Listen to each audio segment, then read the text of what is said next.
इस कार्यक्रम को ऑर्गेनाइज किया गया है और मुझे इसमें मुख्य अतिथि के रूप में बुलाया गया, जबकि ये दिल्ली में कार्यक्रम है और मैं उत्तर प्रदेश में एक विपक्ष की विधायक हूँ। उसके बाद भी ये सौभाग्य प्राप्त हुआ मुझे, तो मैं सभी को बहुत बहुत धन्यवाद देना चाहूँगी। हृदय से आभार व्यक्त करना चाहूँगी। यहाँ इस कार्यक्रम में अध्यक्षता कर रहे हैं Munshiram Pal ji.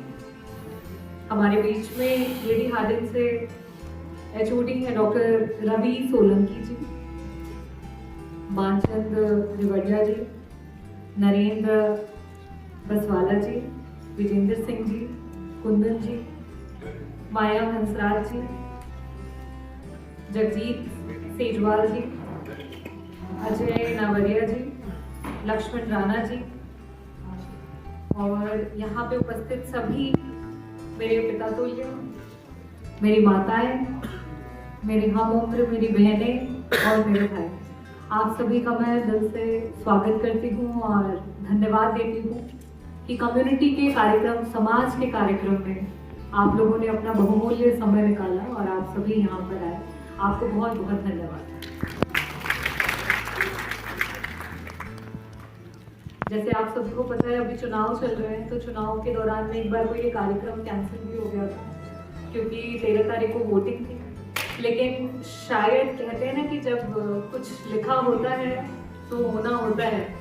So that happened कि चुनाव जो है वो 20 तारीख को आगे बढ़ गया और फिर मैंने अशोक जी को बोला कि मैं आ रही हूँ और मैंने सेम भी टिकट कराई और अभी मेरी रिटर्निंग है। तो आई एम सो सॉरी कि जिस लिए ये कार्यक्रम चल रहा था उसके मध्य में मुझे इंटरवीन करना पड़ा और मैं अपना भाषण देने के लिए यहाँ पे आपके सामने आ गई।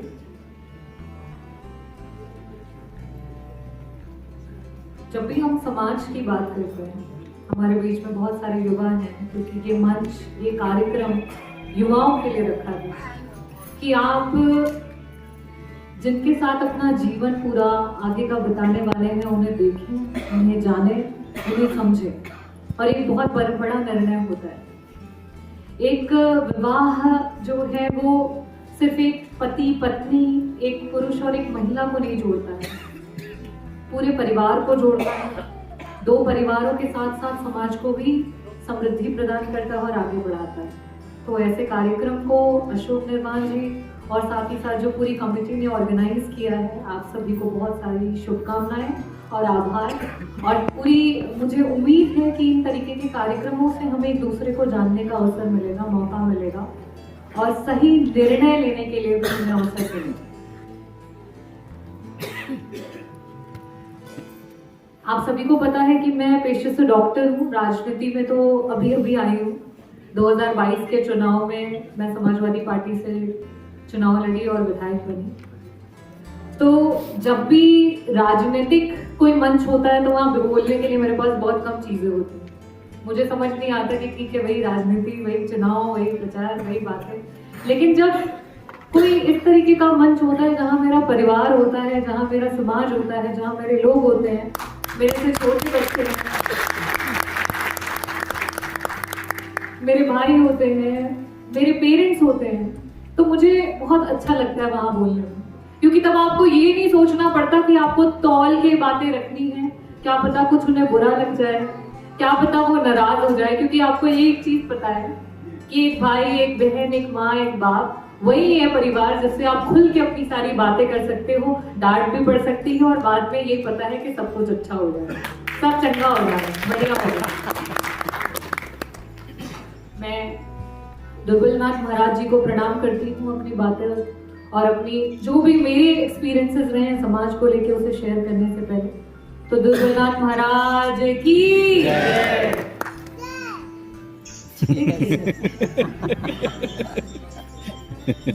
सबसे अच्छी और सबसे मजबूत, और यही हमारा भविष्य है। मैं आज से अगर कुछ वर्ष पहले आपके साथ और आपके बीच में इस मंच पे रहती तो शायद ये नहीं बोलती कि मैं डॉक्टर रागिनी सोनकर खटीक हूँ। शायद उस समय का परिवेश, उस समय की सोच, उस समय का दिमाग अलग था। एक छोटे से परिवार में जन्म लिया मैंने कोई राजनीतिक परिवार नहीं था। वो हर्ट भी कर सकती है और बुरी लग सकती है, लेकिन मैंने पहले ही कह दिया कि जब आप परिवार के बीच में होते हो तो नाक तोल के नहीं बोलते हो, सच बोलते हो। तो मैं सिर्फ आपके बीच में सच रखने आई हूँ और सच बोलूंगी। तो एक छोटे से परिवार से, ना कि कोई राजनीतिक, ना बहुत पढ़ा लिखा, और वहां पे 3-3 बेटियां, मैं और मुझसे मेरी 2 छोटी बहनें भी हैं। तो एक उस समय मैं 1990 बॉर्न हूँ, मैं भी अपना बायोडेटा दे देती हूँ। 1990 बॉर्न हूँ मैं, और बनारस में पैदा हुई। बनारस आपको भी पता है कि जितना ही वहाँ पूजा पाठ और इन सारी चीजों की बातें होती हैं, साथ ही साथ एक सोच भी जो है वो पुराने दौर की सोच, पुराने रिवाजों से बनी हुई सोच। तो जब हमारे दादा दादी थे तो वो बड़े परेशान हो गए, अरे मेरे बेटे की तो 3-3 बेटियां हो गई, अब तो उस पर दहेज का भार आ जाएगा, कैसे मेरा बेटा जो है आगे इनको इनकी नैया पार लगाएगा, क्या करेगा। बहुत परेशान रहते थे। मेरी माँ भी एक बहुत ही छोटे परिवार से रही। तो मेरे माता पिता ने, जब हम 3 बहनें हुए, तो उन्होंने हमेशा एक ही चीज सिखाई और एक ही चीज सबको बोलते रहे कि बाबा साहेब ने क्या कहा, बाबा भीमराव अम्बेडकर ने क्या कहा, शिक्षा लो। शिक्षा वो शेरनी का दूध है, जो पिएगा वो नहाएगा।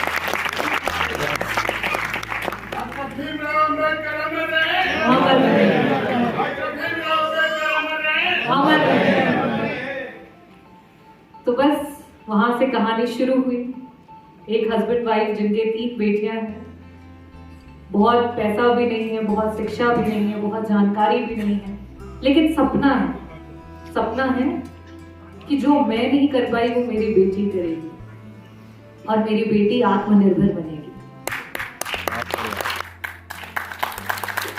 और उस सपने और उस सोच को लेकर के मेरे फादर ने मुझे पढ़ाया।